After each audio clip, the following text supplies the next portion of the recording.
요한복음 9장입니다. 13절부터 23절까지 요한복음 9장 13절부터 23절까지입니다.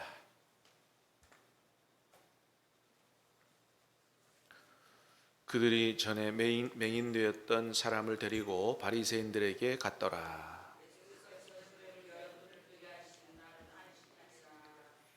그러므로 바리새인들도 그가 어떻게 보게 되었는지를 물으니 이르되 그 사람이 진흙을 내 눈에 바르매 내가 씻고 보나이다 하니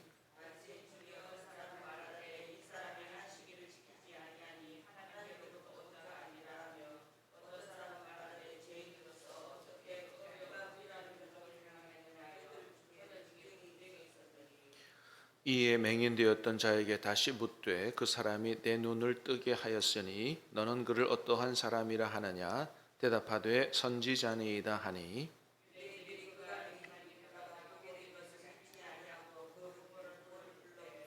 이는 너희 말에 맹인으로 났다 하는 너희 아들이냐 그러면 지금은 어떻게 해서 보느냐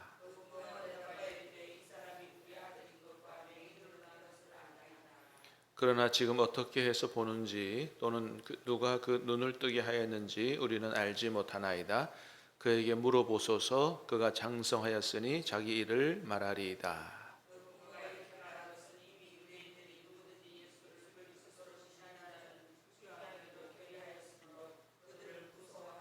같이 읽습니다. 이러므로 그 부모가 말하기를 그가 장성하였으니 그에게 물어보소서 하였더라. 아멘. 자, 오늘 말씀은 어제 말씀에 계속 이어지는 말씀인데 날 때부터 소경이었던 사람을 예수님이 고쳐주신 것에 대해서 다양한 반응들을 기록한 말씀이 오늘 본문의 내용입니다. 주로 한 세 가지로 나타나고 있는데 첫 번째는 바리새인들의 반응입니다. 자, 13절에서 16절을 다시 보겠습니다. 시작. 그들이 전에 맹인되었던 사람을 데리고 바리새인들에게 갔더라. 예수께서 진흙을 이겨 눈을 뜨게 하신 날은 안식일이라. 그러므로 바리새인들도 그가 어떻게 보게 되었는지를 물으니 이르되 그 사람이 진흙을 내 눈에 바르매 내가 씻고 보나이다 하니 바리새인 중에 어떤 사람은 말하되 이 사람이 안식일을 지키지 아니하니 문자가 아니라 하며 어떤 사람은 말하되 죄인으로서 어떻게 이러한 표적을 행하겠냐 하여 그들 중에 분쟁이 있었더니 자, 사람들이 정의 맹인이었다가 눈뜬 이 사람 데리고 바리새인들에게 갔다는 거예요. 그랬더니 여러분 바리새인들이 뭐라 그래요? 바리새인들이 날 때부터 맹인이었는데 그리고 이 사람이 이제 날 때부터 맹인이었으니까 경제적 활동을 못하니까 거지로 살았거든요. 그래서 그랬던 사람이 눈을 떴으면 어떻게 해야 돼요? 세상에 이렇게 좋은 일이 있냐고 축하한다고 뭐 이래야 되는 거 아니겠어요? 근데 무슨 얘기부터 해요?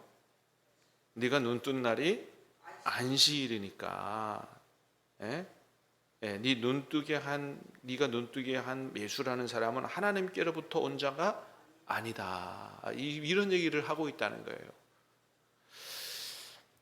여러분 어때요? 이 바리새인들의 마음은 도대체 뭐로 이렇게 가득 차 있길래 이런 반응을 보이는 것일까요? 그 사람이 눈 뜨는 것에 대한 뭐 기쁨, 축하, 감사 이런 거는 찾아볼 수가 없고 뭐만 자꾸 따지는 거예요. 법과 규례만 따지는 거예요. 물론 하나님이 정해주신 10계명 중에 제 4계명에 안식일에 대한 계명이 있잖아요. 그죠? 안식일을 기억하여 거룩히 지키라. 그리고 안식일을 범하는 자는 사형에 처하라. 반드시 돌로 쳐 죽일지니라. 이런 말씀, 엄청난 말씀이 있죠. 그래서 안식일을 절대 범하지 말라. 목숨처럼 여기고 지키라. 이런 말씀을 주셨죠. 그 계명을 들먹이면서 예수님을 걸고 넘어지는 거예요. 어떻게 하나님께로부터 온 자면 하나님이 주신 계명을 안 지킬 수 있냐는 거예요. 그 규례와 법규를 안 지켰으니 하나님께로 온 사람이 아니다. 이렇게 얘기하는 거죠. 자, 그런데 여러분, 하나님이 안식일 계명을 주실 때 그 안식일 계명을 주신 이유가 뭐예요? 안식일을 거룩히 지키고 안식일을 범하면 죽이라. 이렇게 말씀하신 이유가 뭐냐 이거예요. 그거는 사람을 살리기 위해서 준 거지, 안식일을 범하면 죽이라고 준 말씀이 아니거든요. 안식일이라고 할 때 그 안식, 히브리어 사바트라고 하는 말은, 우리가 보통 안식일은 뭐 하는 날로 생각해요? 하나님 앞에 예배하는 날. 근데 그건 여러분 2차적인 의미예요. 1차적인 의미는 뭐냐? 안식일을 가리키는 사바트는 하던 일을 중지하다, 이런 뜻이에요. 그러니까 안식일을 지키라고 하는 것은 첫 번째 뭐예요? 일하지 말라는 거예요. 일하지 말고 쉬라는 거예요. 일하면 죽여도 좋다는 거예요. 그러니까 어떻게 해요? 반드시 일주일 중에 하루는 일하지 말고 쉬어라는 거예요. 왜요? 왜 그렇게 하셨을까요? 쉬지 않고 계속 일하면 어떻게 돼요? 우리 죽게 되는 거거든요. 우리는 전능자가 아니에요. 사람은 피조물이요, 쉬도록 만들어진 존재거든요. 안 쉬고 죽으라고 일하면 죽는다니까요. 그러니까 하나님이 우리를 살리시기 위해서, 원래 하나님은 안 쉬어도 되는 분인데 6일 동안 창조하시고 7일째 쉬셨어요. 왜 쉬셨어요? 하나님 피곤해서요? 아니죠. 하나님은 피곤을 모르시는 분이에요. 근데 우리를 위해서 일부러 하나님이 6일 동안 세상 창조하시고 7번째 날에 쉬셨거든요. 그리고 내가 쉬었으니 너희도 쉬라. 그렇게 해서 우리를 살리기 위해서 주신 계명이 안식일 계명이에요. 근본적인 목적은 우리를 살리기 위한 거거든요. 그리고 어떻게 해요? 우리를 살리고 우리의 생명의 주인 되신 하나님 앞에 예배하고 하는 거죠. 그럴 때 어떻게 해요? 쉬면서 육체적인 생명을 얻고 예배하면서 영적인 생명을 얻고 영육으로 생명을 얻는 복 받는 날이 안식일이라고 주신 거거든요. 자, 그런데 예수님이 안식일에 뭐 하신 거예요? 사람을 살리는 일을 하신 거예요. 그러면 안식일을 거룩히 지키라는 그 계명을 어긴 거예요? 안 어긴 거예요? 안 어긴 거잖아요. 안식일에 계명을 주신 이유가 뭐라고요? 사람을 살리기 위해서 주신 거라고요. 사람을 살리는 일을 하신 거잖아요. 여러분, 우리가 세상에도 법이 있지만은 법을 어떻게 해석하는 게 바르게 해석하는 거냐 하면 문자대로 해석하는 게 잘 해석하는 게 아니에요. 뭐예요? 그 법을 제정한 법 정신을 제대로 깨달아 알고 해석하는 게, 그게 잘하는 거예요. 이번에도 우리 노회 안에서 그 노회 규칙이나 법의 해석을 문자대로만 해석하고 그 법 정신을 해석을 잘 못해가지고 좀 시끄러운 일이 있었어요. 너무 답답한 거예요. 그걸 제가 바로 잡아 놓느라고 또 이틀 밤 잠 못 자면서 공부하고 해가지고 그거 다 돌려놨어요. 그래서 사람 살려놨어요.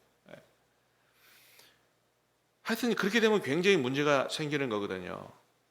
여러분, 예수님이, 제자들이 예수님과 함께 안식일에 밀밭 사이를 지나가시다가 지나가다가 제자들이 배고파서 밀삭을 잘라서 먹은 일이 있었어요. 바리새인들이 또 뭐 갖고 걸고 넘어져요? 안식일을 범했다는 걸로 자꾸 법 규정만 들먹이면서 걸고 넘어지는 거예요. 근데 예수님이 너희들 어떻게 안식일에 그 미리삭을 잘라 먹을 수 있어? 그렇게 해서 정죄하셨나요? 아니잖아요. 왜 정죄 안 하셨어요? 지금 안식일은 뭐 안 먹고 삽니까? 배고파 죽겠는데, 배고파 죽겠어서 그거 잘라 먹었는데, 그건 뭐예요?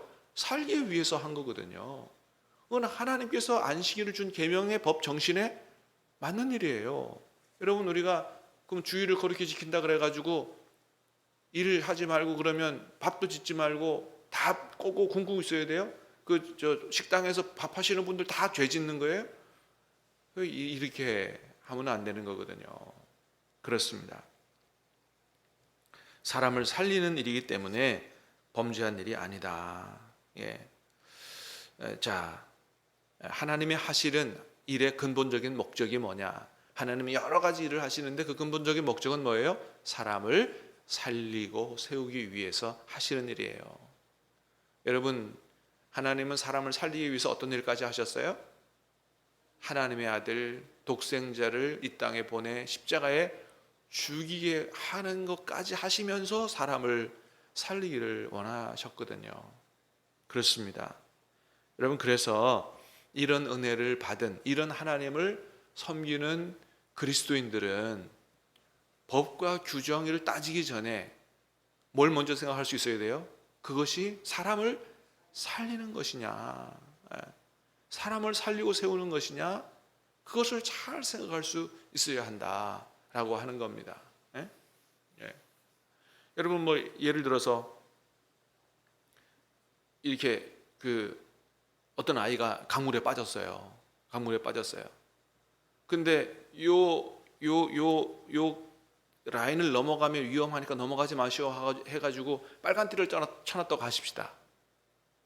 그러면은 그걸 지키느라고 아이를 안 구해야 되겠어요? 그거를 어기서라도 아이를 구해야 되겠어요? 뭐 당연한 거잖아요. 예? 예. 이번에 뉴스를 보니까 제주도에서 한 20대 가장이 일을 하고 퇴근하다가 오토바이 타고 가다가 사고 나서 죽었어요. 예. 일하다 죽은 게 아니고 퇴근하다가 다른 차가 와서 받아가지고 죽는 사건이 발생했어요. 근데 그 청년 가장이 다니던 회사에서 어떻게 했느냐? 보통은 산재 처리를 잘 안 해주죠. 산재는 일하다가 근무하다가 일어날 때 산재 처리가 되지만 퇴근하다가 사고 나서 죽은 것은 그건 우리하고 상관없다. 그건 뭐 일하다가 죽었냐? 그러니까 산재 처리 안 해주려고 보통은 그러잖아요. 근데 그 회사에서 산재 처리를 다 해줬습니다. 오히려 일하다가 사고 나서 죽은 걸로 산재 처리를 다 해줬어요. 뿐만 아니에요. 뱃속에 또 아이가 있었대요. 둘째 아이가. 아이가 태어나면 1억을 주겠다. 그래서 이 아이가 잘 자랄 수 있도록 산재 처리도 해주고 1억도 주고 그렇게 했다는 거예요. 여러분, 세상에 이런 기업이 있어요? 이 기업이 바로 부영이라는 회사예요. 그 부영 회장님은 왜 이렇게 기부하기로 유명하잖아요. 자기 고향 사람들에게 다 1억씩 통장에 넣어주고 자기 직원들 중에 애 나면 무조건 1억 주고 하는 그 부영이라는 회사였어요. 여러분 얼마나 멋져요, 그죠? 여러분, 이게 하나님 마음 아니겠어요? 예? 예. 나 만나서 네가 복 받았다 이거예요. 예? 나 만나서 복 받았다. 예. 그러잖아요. 여러분, 크리스찬이 사장인 직장에 취직하면 그 직원들이 어때야 돼요? 야, 우리가 다른 데 취직하는 것보다 우리가 여기에 취직해서 정말로 너무너무 감사하고 기쁘고 행복하다. 뭐 이렇게 해야 되는 거 아니에요? 그게 바로 하나님이 원하시는 거예요. 하나님의 마음인 거예요. 근데 하나님의 사람들이 오히려 더 세상 사람들보다 더 악하게, 더 짜게 그렇게 해서 하면 어떻게 되겠냐? 그거는 바리새인들이나 하는 짓이다 라고 하는 거죠. 이런 비슷한 일이 사실은 이번에 노예에서 터져가지고 그거 바로 잡느라고 얼마나 고생한지 몰라요. 사랑하는 여러분, 우리가 항상 이런 하나님 기뻐하시는 마음을 가질 수 있기를 주님의 이름으로 축복합니다. 바리새인들은 사람을 살리는 일에 별로 관심이 없어. 규정만 자꾸 들먹인다. 우리가 이렇게 살아서는 안 된다라고 하는 거죠. 자, 두 번째, 부모들의 반응이에요. 자, 18절에서 22절. 18절에서 22절 시작. 유대인들이 그가 맹인으로 있다가 보게 된 것을 믿지 아니하고 그 부모를 불러 묻되 이는 너희 말에 맹인으로 났다 하는 너희 아들이냐? 그러면 지금은 어떻게 해서 보느냐? 그래서 이 사람들이 바리새인들이 유대인들이죠. 유대인들이 그 사람의 부모를 부른 거예요. 예수님이 고쳐줬다, 감사하다, 착하다, 하나님께 영광 이렇게 안 하고 안 믿으려고 작정을 한 거죠. 부모를 불러서 묻습니다. 이 사람 당신들 아들 맞죠? 당신 아들 원래부터 태어날 때부터 맹인이었던 거 맞죠? 누가 이거 이렇게 어떻게 된 겁니까? 라고 물으니까 부모들이 어떻게 대답했어요? 예수님이 고쳐줬습니다라고 말하기를 꺼려했죠. 예. 왜 그렇게 했다고 성경이 기록해요? 22절에 보니까, 자, 시작. 그 부모가 이렇게 말한 것은 이미 유대인들이 누구든지 예수를 그리스도라 시인하는 자를 출교하기로 결의하였으므로 그들을 무서워함이라. 그러니까 진실을 말했다가는 당할 화가 있어서 두려워해서 예수님 얘기하기를 꺼려했다라고 하는 거죠. 자, 바리새인들의 반응은 어땠다고요? 자꾸 규정을 들먹여가지고 예수님 하나님께로부터 온 사람이 아니다. 자기들 주장만 옳다고 주장하려고 요 부모들의 반응은 뭐예요? 당할 화를 무서워해서 진실을 얘기하지 못하는 이런 안타까운 모습을 보게 되죠. 자, 반면에 예수님으로부터 고침받은 사람의 반응은 어때요? 17절 시작. 이에 맹인되었던 자에게 다시 묻되 그 사람이 내 눈을 뜨게 하였으니 너는 그를 어떠한 사람이라 하느냐? 대답하되 선지자니이다 하니. 자, 그 예수님 자기에게 눈을 뜨게 해준 사람에 대해서 뭐라 그래요? 선지자입니다. 하나님의 아들입니다. 메시아입니다. 뭐 여기에는 한참 못 미치는 대답이지만 뭐예요? 선지자라고 대답해요. 그러니까 이분은 누구에게로부터 온 분이라고, 누가 보내신 분이라는 건 인정하는 거예요. 하나님이 보내신 분이라는 것을 인정하는 거죠. 자, 우리가 내일 보겠지만 어제도 봤습니다만은 이제 30절 넘어가면 뭐예요? 그가 예수님을 믿게 되는 것을 보게 되죠. 네, 그렇습니다. 적어도 이렇게 자신에게 역사하신, 자신에게 은혜 베푸신 그분을 하나님께로부터 온 분이라고 담대하게 증언할 수 있는 이러한 믿음이 필요하지 않느냐. 한 사람의 고침받은 것을 보면서 여러 사람들의 반응을 보는데, 여러분, 저와 여러분들은 하나님께로부터 구원의 은혜를 받은 사람들로서 목에 칼이 들어와도 진리를 바르게 전할 수 있는, 여러분, 예수님과 함께 사는 사람은 진리와 함께 사는 사람들인 줄로 믿습니다. 진리를 담대하게 전하고 살아갈 수 있는 저와 여러분 될 수 있기를 주님의 이름으로 축복합니다. 기도하겠습니다. 하나님 아버지,